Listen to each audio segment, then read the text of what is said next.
Alright, so after sitting here for an hour dealing with this, the contact right here, where that bar is, really hard to see,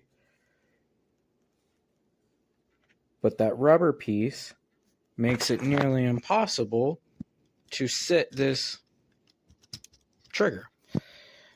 If I take this pin and show you, I can't send that pin all the way into its home like I would on this side. Not only that, your plastic pieces that comes with the kit, that's the original, this is the one that comes with the kit, they don't go on here.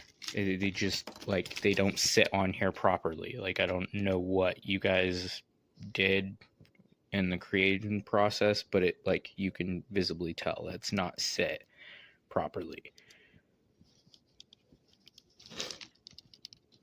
And that shouldn't do that. Like, I can't get that pin all the way in there because the contact pad is just way too close to that bar.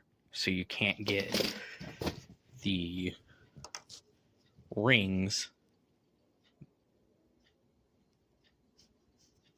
through that bar, if that makes sense. I'm not mad. I've bought plenty of things from eXtremeRate, just a little upset that I went all this way for nothing to work.